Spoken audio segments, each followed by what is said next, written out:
Nosso estudo de hoje é a lição 82 do livro Segue-me, tem como título Auxiliar e Servir. E começa com um versículo que está no Evangelho de Lucas, capítulo 10, versículo 27. E amarás o teu próximo como a ti mesmo. Irmãos, quando estiverdes à beira do desânimo, porque alfinetadas do mundo vos hajam ferido o coração, quando o desespero vos ameace, à vista das provações que vos batem na senda, reflitamos naqueles companheiros outros que se agoniam junto de nós, em meio dos espinheiros que nos marginam a estrada, dos que foram relegados à solidão, sem voz de amigo que os reconforte, dos que tateiam a pleno dia ansiando por fio de luz que lhes atenue a cegueira, dos que perderam o lume da razão e se despencaram na vala da loucura, dos que foram arrojados à orfandade quando a existência na terra se esboça em começo, naqueles que estão terminando a romagem do mundo atirados à ventania, dos que desistiram do refúgio da fé e se encaminham desorientados para as trevas do suicídio, dos que se largaram à delinquência comprando arrependimentos e lágrimas na segregação em que espiam as próprias faltas, dos que choram escravizados à pendúria a definharem de inanição. Façamos isso e aprenderemos a agradecer a bondade de Deus que a todos nos reúne em sua bênção de amor, de vez que a melancolia se nos transformará no ser, em clarão de piedade, ensinando-nos a observar que, por mais necessitados ou sofredores estejamos, dispomos ainda do privilégio de colaborar com Jesus na edificação do mundo melhor, pela felicidade de auxiliar e pelo dom de servir.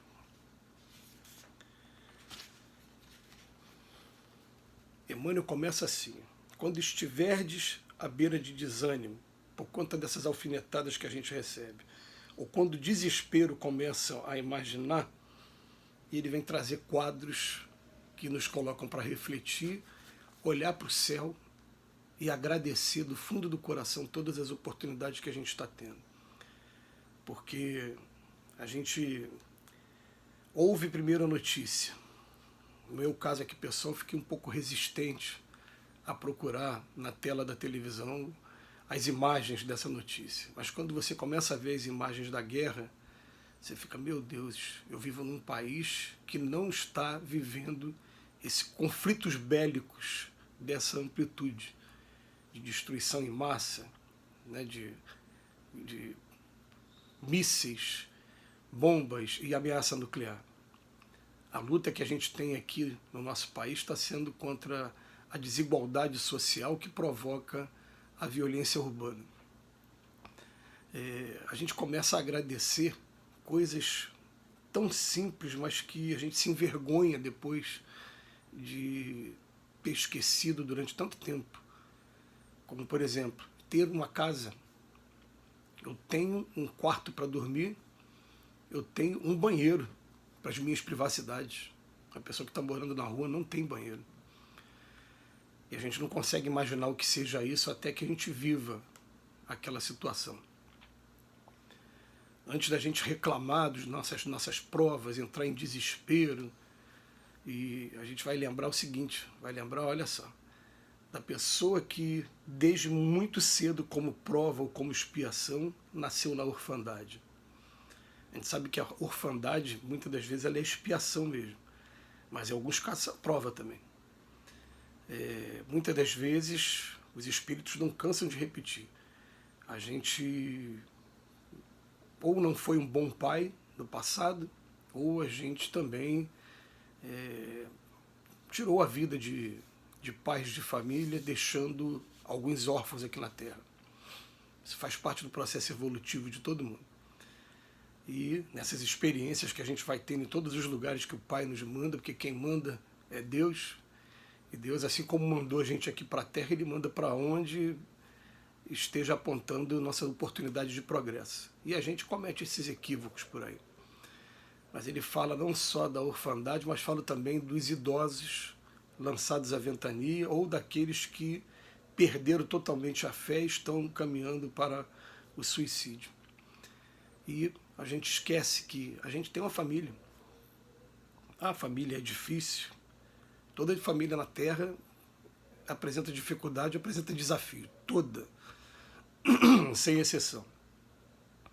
A gente foi criado debaixo de um lar, ou com o pai ou com a mãe, ou com a ausência de um ou de outro, ou às vezes com a ausência de ambos, mas em convivência com um determinado grupo, que pelo simples fato da gente ainda trazer uma parcela generosa de egoísmo dentro da gente, torna o convívio sempre um desafio. Aí daqui a pouco a gente resolve sair de casa, agora eu que vou escolher o meu companheiro, a minha companheira, escolho, elejo aquela pessoa. Quando eu começo a conviver, novos desafios aparecem, e daqui a pouco, quando vem o prole, a gente percebe que a família entra de novo nesse grau de dificuldade. A família é uma dificuldade, mas nós temos família. Muitas pessoas não têm família, não tem uma pessoa para cuidar dele quando ele está doente, quando ele está com febre, quando está passando por uma dificuldade. A função da família é essa, é um estar apoiando o outro nos momentos de maior dificuldade. Então o Emmanuel ele vem fazer uma apanhada aqui de casos que quando a gente lê e a gente fatalmente lendo, a gente vai começar a pensar em algumas figuras que a gente conheceu. Ele chama a nossa atenção, façamos isso e aprenderemos a agradecer a bondade de Deus que a todos nos reúne em sua bênção de amor, de vez que a melancolia se nos transformará no ser em clarão de piedade. É interessante. Depois que a gente passa por uma determinada situação, a gente vai começar a ter olhos de ver e ouvidos de ouvir para tudo que acontece. Eu sempre procurando trabalhar na seara espírita, eu estou caminhando para a terceira década e tendo a oportunidade de fazer estudos espíritas, fazer palestras, fazer curso. Né? A gente já está com mais de 20 anos. E eu falava muito que eu nunca tinha sentido nenhum sintoma de depressão, até o ano passado. Aí, ano passado, quando eu senti aquela tristeza, aquela melancolia insistente durante vários dias, mesmo sabendo que eu comecei a identificar por que Deus está dando motivo para isso, mas eu sabia que muita coisa não estava vindo de mim. Também, porque a grande maioria dos casos depressivos são provocados por obsessões. Aí eu tive a oportunidade de sentir na pele e começar a ter mais noção agora quando encontrar com qualquer pessoa que está experimentando essa melancolia, eu saber agora mais ou menos o que ela está passando. Então, muitas das vezes a gente precisa passar, precisa sentir na pele também para que a gente tenha uma compreensão maior, para que a gente tenha uma coisa chamada compaixão. E no final das contas a gente vai entender que tudo acontece na nossa vida para nos enriquecer, para nos preparar aos desafios, para que a gente possa estar servindo cada vez mais, primeiro tolerando, né? Primeiro sentindo na pele para aprender os meios de defesa, mecanismos de defesa, para depois também estar apoiando aqueles que estão mais próximos da gente.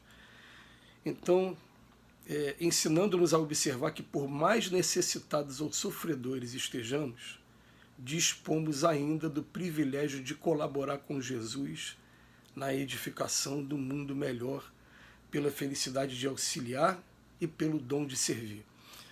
Ontem uma querida amiga veio falar comigo assim, você não está se dando conta que de repente você está aceitando compromissos demais para falar, para poder estar participando da divulgação doutrinária? E eu respondi a essa amiga que os melhores momentos dessa minha encarnação são quando eu estou envolvido com esses trabalhos, seja o trabalho da obra social, da assistência, das visitas, como o trabalho de divulgação. Ele muito supera todos os momentos de lazer. A gente precisa de momentos de lazer, precisa dar uma refrescada na cabeça. Eu agora fiz recentemente uma viagem, um passeio. Precisa sim. Mas a gente precisa ter a consciência de que esses passeios eles servem de pausa para repor a energia. E agora estamos de volta, vamos de volta a trabalhar, vamos voltar a trabalhar. Mas vamos principalmente agradecer a Deus a cada dia por cada dádiva que a gente recebe. A gente não percebe, a gente fica indiferente, mas até a hora que cai a ficha aqui da realidade. Que Jesus nos abençoe hoje sempre.